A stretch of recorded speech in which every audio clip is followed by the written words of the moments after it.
Bonjour, bienvenue, mon nom est Ibrahima Touré, je suis consultant en informatique chez DMR. Dans cette vidéo, s'inscrivant dans le cadre de nos séries de vidéos sur la technologie WPF de Microsoft, nous allons présenter la leçon 5 sur le chapitre application WPF et intitulé Splash Screen Animé 2 comme suite logique de l'entame de cours sur les splash screen animés. Dans la vidéo précédente, on était parvenu à réaliser une fenêtre dans laquelle nous avions une progress bar, une image ici avec une animation qui est appliquée sur cette dernière et puis finalement un text box qui devait indiquer le chargement de ce dernier à travers de petits points qui devaient se rajouter à notre label ici. Donc pour la suite, ce qu'allons faire déjà est de venir dans notre fenêtre principale ici et puis de placer à l'intérieur un code déjà que nous avons dans notre presse-papier juste pour l'interface à ce niveau. Donc nous collons ceci et alors nous allons essayer juste simplement de changer la valeur de cette dernière et puis de commenter alors en ce moment cette ligne ici.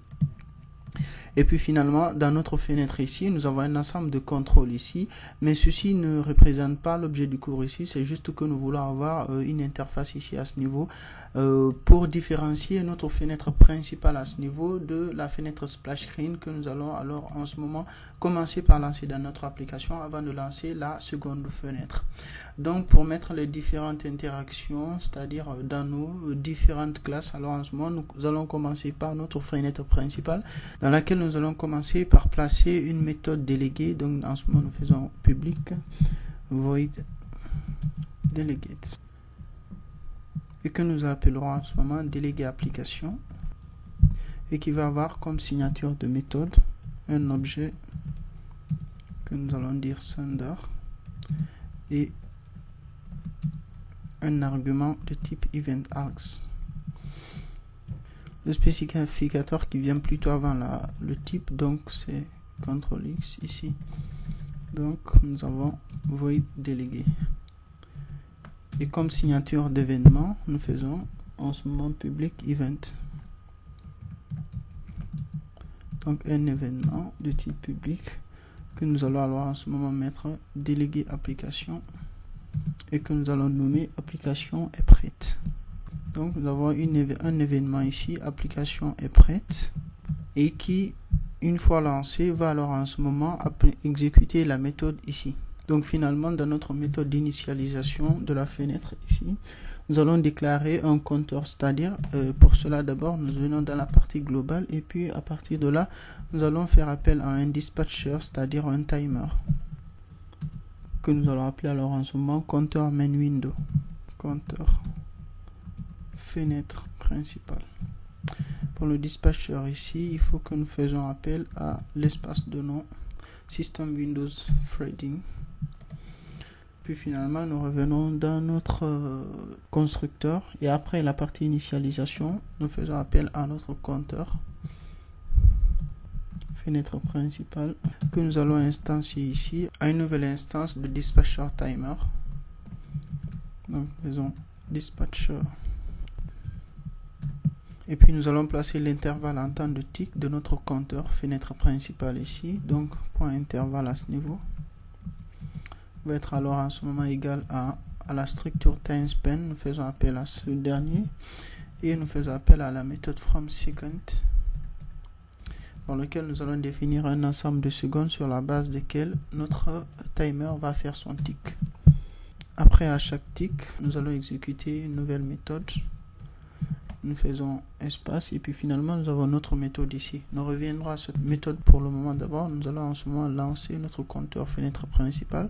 Faisons un compteur.start ici et puis nous refermons ceci. Nous prenons notre méthode ici que nous copions et puis nous allons générer cette dernière. Nous venons ici et puis nous faisons protected override. On n'a pas besoin d'overrider parce que ce n'est pas une méthode se trouvant dans la classe de base. Donc nous collons notre méthode ici et puis finalement nous mettons la signature en termes d'argument de ce dernier. Nous faisons sender à ce niveau et puis pour ce qui est de l'événement event args qui va recevoir un argument de ce type et puis finalement nous ouvrons les crochets et refermons ce dernier. dans notre fenêtre principale ici, ce que nous comptons faire dans un premier temps, c'est que nous allons ouvrir un bloc de code ici, là et là. À ce niveau, ce que nous allons marquer comme texte est emplacement dédié pour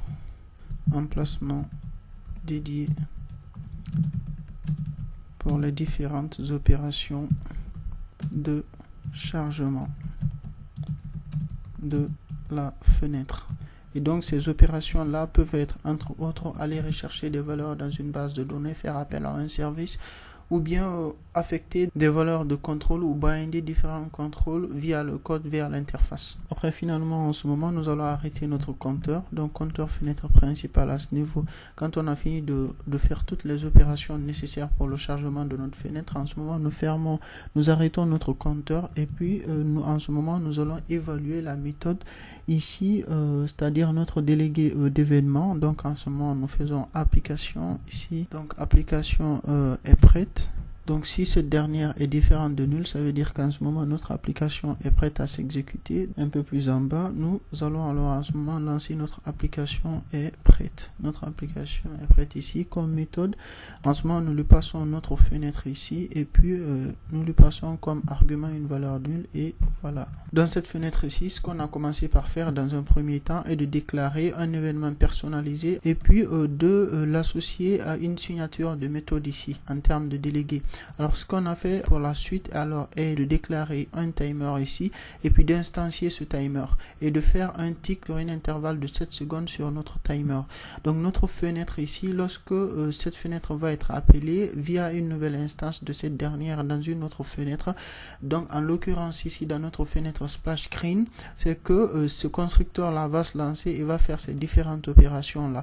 Lorsque le timer en ce moment va être démarré, alors en ce moment on va procéder à la réalisation de toutes les instructions nécessaires pour le chargement de notre fenêtre et quand celle-là est finie, nous allons en ce moment arrêter le timer et puis évaluer notre événement personnalisé ici et puis finalement lancer cet événement, la méthode qui est associée à cet événement là dans la fenêtre splash screen pour que cette dernière procède à son propre palissement et à l'affichage de cette fenêtre-ci. Donc en ce moment on va passer dans la fenêtre splash screen ici dans cette classe et puis pour réaliser les différentes méthodes nécessaires pour la dernière phase de réalisation de notre splash screen. Dans un premier temps, le principal à placer comme code dans notre classe splash screen.xaml.c# ici est simplement une nouvelle instance de notre fenêtre principale et puis pour la suite un appel à notre événement, c'est-à-dire une génération d'une méthode associée à cet événement là. Et puis pour la suite, une implémentation des différentes méthodes alors qui sont liées à la fin de l'animation de palissement de la fenêtre, mais aussi à l'appel de notre méthode qui en ce moment est liée à notre événement personnalisé. Donc on va commencer déjà en termes de variable globale à mettre ici une nouvelle instance de notre fenêtre main window. Donc nous faisons main window que nous allons alors en ce moment appeler fenêtre principale. Et puis après la partie d'initialisation des composants, nous allons en ce moment mettre une nouvelle instance de notre fenêtre principale ici, qu'on dise new main window. Et puis nous fermons ceci. Et puis nous attachons une méthode en ce moment à notre événement principal via l'instance de notre fenêtre main window. L'application est prête. Nous associons cette méthode. Puis nous allons copier alors en ce moment toute cette méthode là. Nous allons générer cette méthode. Donc toujours dans notre classe, nous faisons protected void. Mettons notre méthode et en termes de signature, nous faisons object sender. Et puis pour ce qui est de la signature d'événement, un événement de type axe. Et nous mettons en ce moment les crochets ici. Alors dans notre méthode, ce qu'on allons faire, c'est de récupérer notre gestionnaire d'animation et puis via une variable ici que nous allons appeler gestionnaire d'animation, c'est-à-dire notre storyboard en termes de ressources dans notre fenêtre splash screen et puis en ce moment de lancer cette animation là et puis en ce moment d'être à l'écoute de la fin de cette animation et lorsque cette dernière est finie, nous allons en ce moment attacher un événement de fin d'animation et puis en ce moment qui va procéder au lancement de notre fenêtre principale. Donc nous faisons storyboard, nous générons l'espace de nom que nous appellerons en ce moment gestionnaire animation va être égal à, nous convertissons notre storyboard ici. Donc, nous faisons référence à notre fenêtre ci et nous allons faire appel à la méthode findResource pour récupérer cette ressource-là depuis la partie XAML. Alors, en ce moment, nous allons dans notre fenêtre splash screen et puis nous prenons le nom de notre storyboard ici qui s'appelle AnimePaler fenêtre. Nous venons coller cette dernière ici à ce niveau. Et puis voilà. Donc, par cette ligne, nous récupérons notre storyboard et puis pour la suite, alors en ce moment, nous attachons une méthode à l'événement de la fin de cette animation. Donc nous mettons gestionnaire animation point completed. Nous associons la méthode et nous copions cette méthode là que nous allons en ce moment générer tout à fait en bas.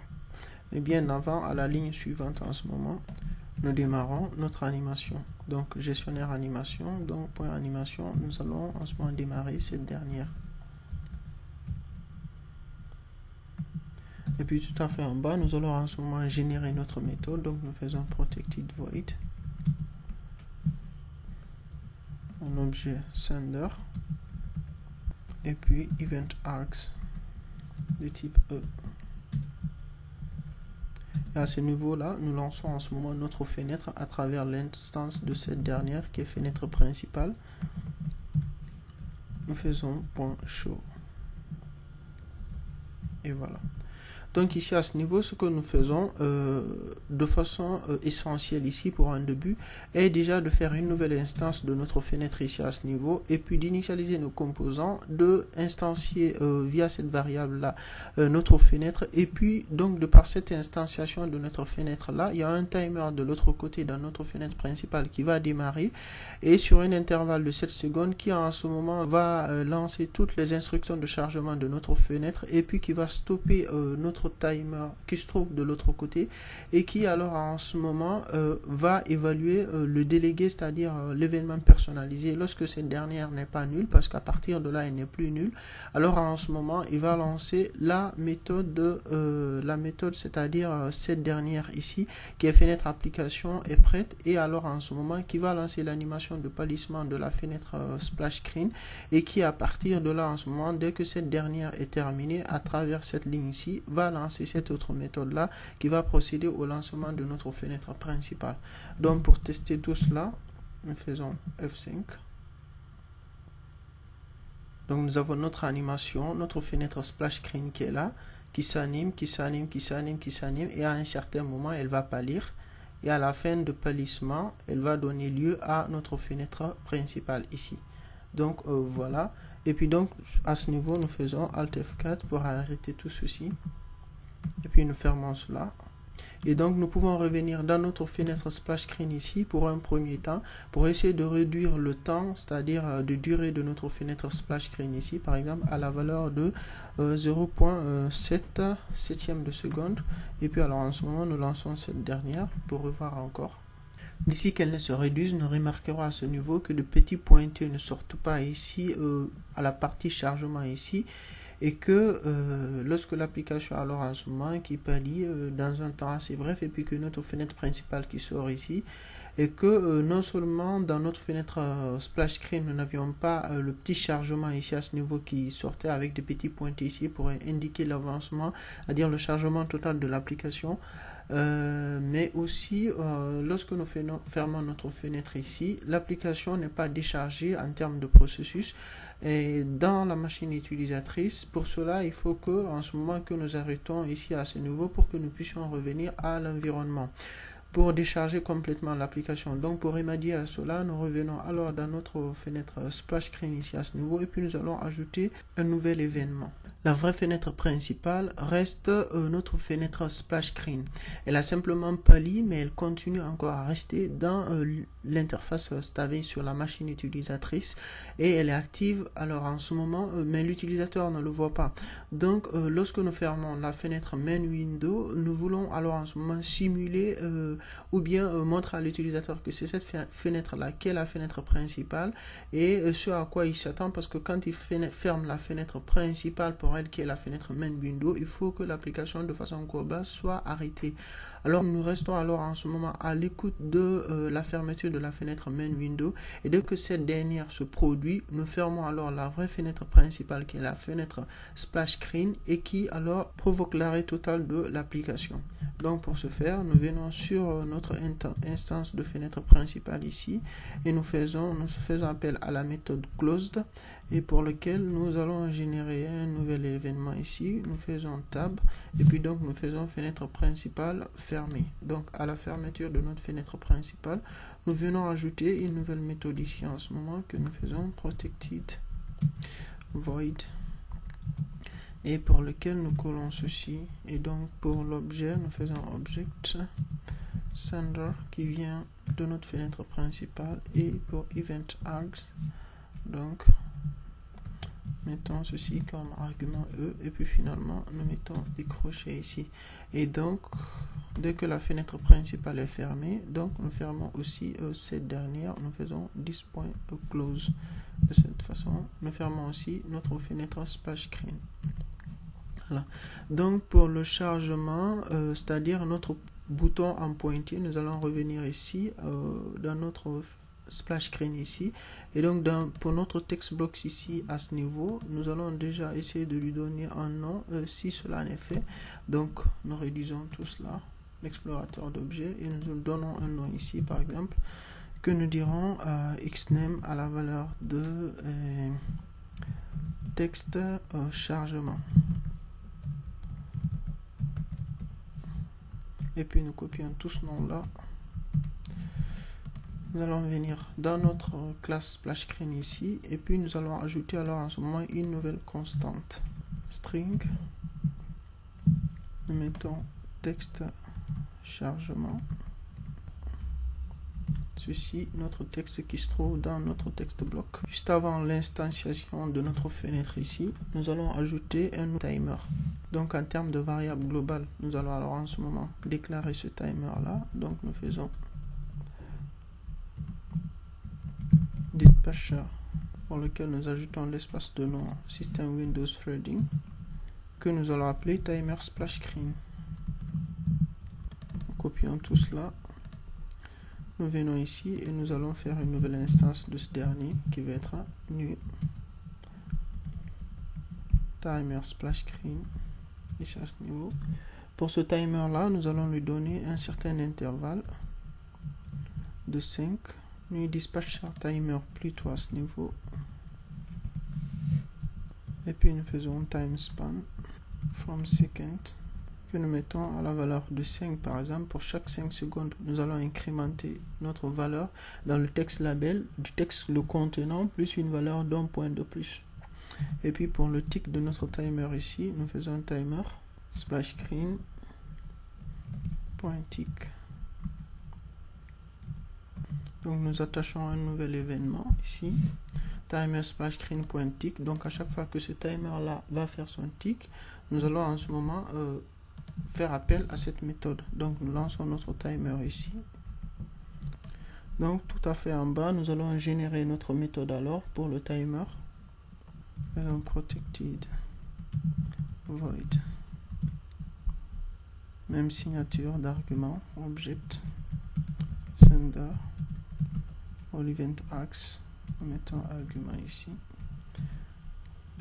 Et puis nous allons déclarer un entier que nous allons appeler pointier qui va être égal à notre, donc on va faire 10, donc en référence à notre fenêtre texte chargement point texte. Dans ce dernier, on va faire un remplacement, donc on va faire point replace la valeur de notre constante qui est texte chargement ici par un string.empty sur la longueur de ce dernier.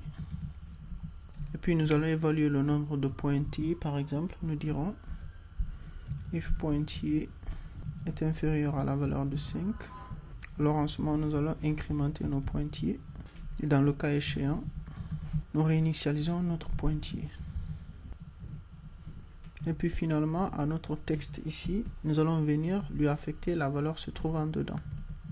Donc on fait appel à notre fenêtre pour retrouver notre texte chargement. À ce niveau, nous avons plutôt chargement et non pas texte chargement comme valeur. qui va être égal à la valeur de notre texte chargement. On va plutôt mettre pour ce dernier constante ici à ce niveau. Donc constante texte chargement. Et puis on va renommer ceci de partout.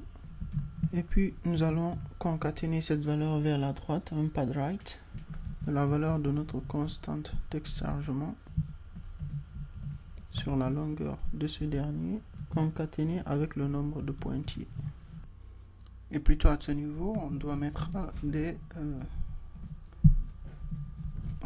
pour avoir un caractère. Et puis finalement, nous faisons F6 pour générer notre méthode et nous assurer que nous n'avons pas d'erreur finalement de façon globale dans notre application. Ceci étant donc la toute dernière opération que nous allons faire avant le lancement de celle-ci et faire les derniers tests. Alors, elle sera de venir dans cette fenêtre-ci et puis de venir dans la partie window ici et de faire appel à l'attribut show in taskbar et puis de mettre cette dernière à false pour que nos splash screen, lorsqu'elle est lancée, ne soit pas traitée comme une fenêtre qui va apparaître en ce moment dans la barre des tâches, mais simplement un splash screen normal. Alors en ce moment, ceci étant, nous faisons CTRL S et puis nous lançons l'application. Donc à partir de là, nous avons notre splash screen qui sort ici. Et donc au niveau de la barre des tâches, nous ne voyons pas d'événements qui se passent. Et puis il y a les petits pointiers qui se posent à chaque fois. Donc qui fait office ou qui fait simule un événement de chargement. Et puis il y a notre fenêtre principale qui par la suite sort. Donc voilà ce qu'il fallait retenir de façon globale sur la façon de réaliser un splash screen de façon animée. Merci d'avoir suivi cette vidéo. Je vous donne assez rapidement rendez-vous dans d'autres vidéos toujours portant sur la technologie WPF de Microsoft. Merci encore une fois de plus. Au revoir et à bientôt.